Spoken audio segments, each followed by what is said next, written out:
దాదాపు 3 సంవత్సరాల గ్యాప్ తీసుకొని ఒక సినిమా కూడా రిలీజ్ చేయని 'రణబీర్ కపూర్' ఇప్పుడు మాత్రం బ్యాక్ టు బ్యాక్ 3 బిగ్గెస్ట్ సినిమాలతో బాక్సాఫీస్‌ని షేక్ చేయడానికి రెడీ అవుతున్నాడు. 'రామాయణ పార్ట్ 1' అక్టోబర్ 30, 2026 రిలీజ్ అవుతుండగా, ఆ తర్వాత 'లవ్ అండ్ వార్' జనవరి 21, 2027కి వస్తుంది. అయితే ఈ ఇయర్ ఎండింగ్‌లో దివాళీ 2027 సందర్భంగా 'Ramayana part 2' grand release plan చేశారు. ఒకటే సంవత్సరంలో 3 మ్యాసివ్ ప్రాజెక్ట్స్‌తో రణబీర్ కపూర్ కెరీర్‌లో ఇది బిగ్గెస్ట్ కంబ్యాక్ పేస్ అని చెప్పొచ్చు. మరి ఈ 3 సినిమాల్లో ఏ సినిమా కోసం వెయిట్ చేస్తున్నారో కామెంట్‌లో చెప్పండి ఫ్రెండ్స్. ఇలాంటి మరిన్ని అప్డేట్స్ కోసం మన ఛానల్ అయితే సబ్స్క్రైబ్ చేసుకోండి.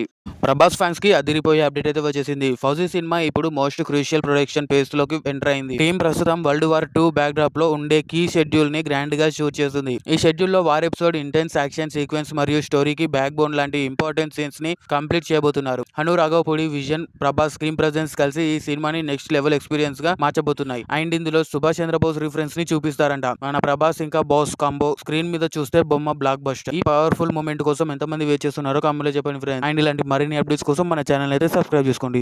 ట్రైలర్ రిలీజ్ చేయకుండానే ఆడియన్స్ ముందుకు వచ్చిన ఈ టాప్ 3 తెలుగు సినిమాల గురించి తెలుసా? నెంబర్ 3 లో అడ్విషియస్ గూఢచారి టీజర్ ఇంకా స్ట్రాంగ్ ప్రమోషన్స్ తో రిలీజ్ అయ్యి బ్లాక్ బస్టర్ టాక్ సొంతం చేసుకుంది. నెంబర్ 2 లో కీర్తి సురేష్ మహానటి. ఈ సినిమా ట్రైలర్ లేకుండానే ఎమోషన్ కంటెంట్ తో యాక్ట్రెస్ సావిత్రి గారి బయోపిక్ తో ఆడియన్స్ హృదయాన్ని గెలిచింది. నెంబర్ 1 వచ్చేసి విజయ్ దేవరకొండ ఇంకా రష్మిక మందన్న వీళ్ళ కాంబోలో వచ్చిన గీతా గోవిందం. ట్రైలర్ రిలీజ్ ప్లాన్ ఉన్నా కూడా పైరసీ ఇష్యూస్ వల్ల మేకర్స్ ట్రైలర్ ని రిలీజ్ చేయలేదు. అయినా cinema all time block buster hit అయింది. దీంతో ప్రూవ్ అయ్యింది ఒకటే, కంటెంట్ ఉంటే చాలు ఆడియన్స్ థియేటర్ కి ఆటోమేటిక్ గా వస్తారు. ఈ సినిమాలో మీ ఫేవరెట్ ఏంటో కామెంట్ లో చెప్పండి ఫ్రెండ్స్. అండ్ ఇలాంటి మరిన్ని అప్డేట్స్ కోసం మన ఛానల్ అయితే సబ్స్క్రైబ్ చేసుకోండి.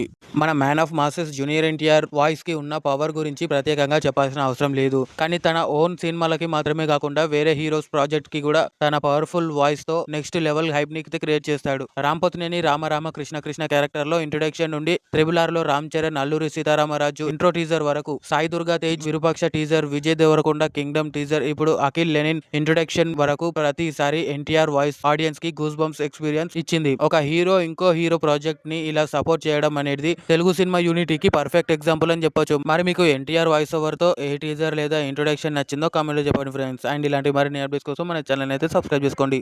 కల్కి 2 గురించి ఒక క్రేజీ అప్డేట్ ఇప్పుడు సోషల్ మీడియాలో ఫుల్ వైరల్ అవుతుంది. ప్రభాస్ క్యారెక్టర్ ని పార్ట్ 2 లో ఇంకా పవర్ఫుల్ గా చూపించబోతున్నారు. అంతేకాదు ఈ సినిమా టైటిల్ ని కర్ణ 3102 BC గా కన్సిడర్ చేస్తున్నారని రూమర్స్ వస్తున్నాయి. పురాణాల బ్యాక్ స్టోరీని ఇంకా డీటెయిల్డ్ గా చూపిస్తూ స్టోరీని నెక్స్ట్ లెవెల్ కి తీసుకెళ్లబోతున్నారని అంటున్నారు. అఫీషియల్ అనౌన్స్మెంట్ ఇంకా రాలేదు, కానీ ఈ అప్డేట్ మాత్రం కల్కి ఫ్యాన్స్ లో ఎక్సైట్మెంట్ ని డబుల్ చేసింది. ఈ రూమర్ నిజమైతే కల్కి 2 రేంజ్ వేరే లెవెల్లో ఉంటుందని చెప్పొచ్చు. ఈ కొత్త టైటిల్ కర్ణ 3109 BC ఎలా ఉండబోతుందో చూడాలి. మరి మీకు ఈ టైటిల్ ఎలా అనిపించిందో కామెంట్ లో చెప్పండి ఫ్రెండ్స్. అండ్ మరిన్ని అప్డేట్స్ కోసం మన ఛానల్ అయితే సబ్స్క్రైబ్ చేసుకోండి. ఎన్టీఆర్ ఇంకా ప్రశాంత్ నీల్ కాంబోలో వస్తున్న డ్రాగన్ సినిమా నుండి లేటెస్ట్ గా ఒక బజ్ అయితే నడుస్తుంది. అయితే ఈ సినిమాలో హీరోయిన్ గా కృతి సనన్ ని అనఫీషియల్ గా కన్ఫర్మ్ చేసినట్టు రూమర్స్ వస్తున్నాయి. గ్లింప్స్ తో హైప్ ని ఒక రేంజ్ లో పెంచిన ప్రశాంత్ నీల్ నార్త్ లో కూడా క్రేజ్ ని అదే విధంగా పెంచాలని ఈ ప్లాన్ చేసినట్టు రూమర్స్ వస్తున్నాయి. అండ్ ఈ సినిమాలో one of the main character గా ఉండబోతుందంట. ఇది అనఫీషియల్ రూమర్ మాత్రమే. సినిమా టీం నుండి ఎటువంటి అప్డేట్ ఇంకా రాలేదు. ఒకవేళ కృతి సనన్ హీరోయిన్ అయితే మరి రుక్మిణి వసంత్ హీరోయినా లేక స్టోరీ టెల్లరా? కామెంట్ లో చెప్పండి ఫ్రెండ్స్. అండ్ ఇలాంటి మరిన్ని అప్డేట్స్ కోసం మన ఛానల్ అయితే సబ్స్క్రైబ్ చేసుకోండి.